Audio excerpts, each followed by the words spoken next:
Hey people, this is Varun Inamdar and welcome to Get Curried. Today, let's make restaurant-style chicken tangdi kebab.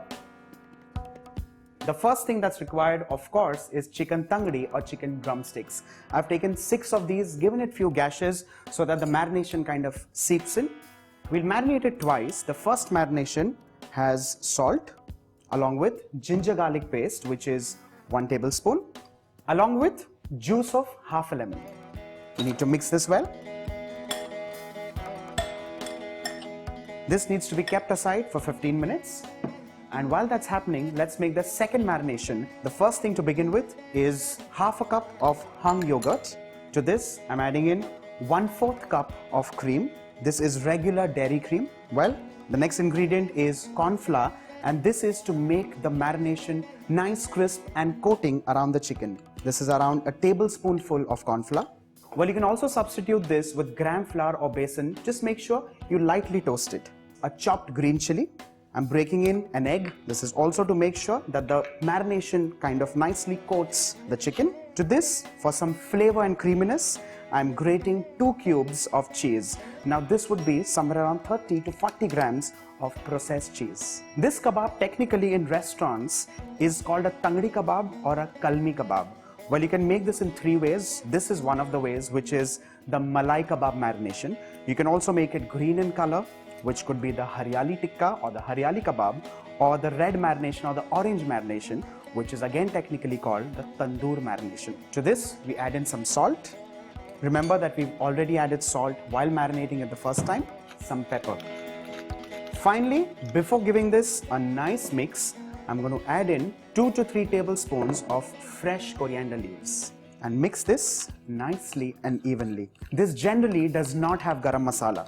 Well, if you want to add some, you can add in like half a teaspoon of garam masala, but technically, no. Let's transfer the pieces of chicken which had been marinated earlier into the second marination. Let's mix this well. In hotels, generally, we make like an evening prior so that this can stay in the refrigerator overnight. If you have some time at hand, please make sure you do it. Otherwise, the easiest and the quickest option is to make sure it marinates for at least half an hour. The chicken tangdis have been marinating for the last half an hour. The next step is cooking that. Well, for this, I've heated a pan, and to this, I'm adding like a tablespoonful of vegetable oil. Swirl this in the entire pan and allow the oil to heat up. Well, technically, the next step is to skewer this on iron rods and cook in a tandoor. If you have a home tandoor, well, of course, do it in that, but we have a pan. So let's do pan cooking. Let's place the pieces of chicken.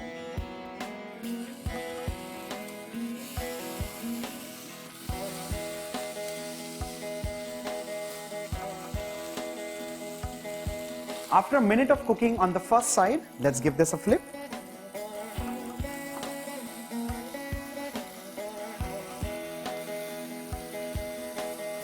You need to ensure to keep turning this on all the sides till it gets those nice burnt scorched marks.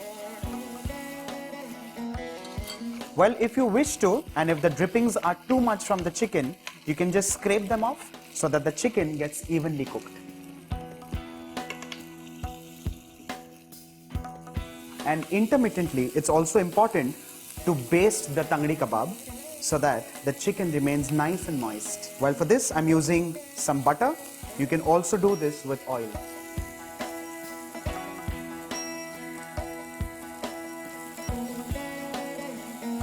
It's been around 20 minutes and I've been cooking this on an induction.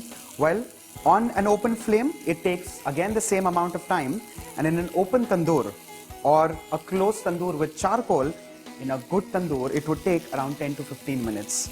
Well, with this, our tangdi kebab is done and ready. Let's begin with the plating.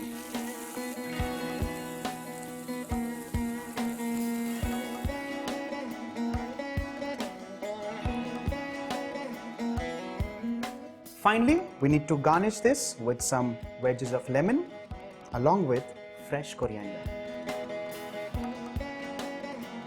Well, with this, your chicken tangdi kebab is done and ready. Do not forget to enjoy this with your family and friends. Do not forget to show your love, like, share and subscribe to Get Curried.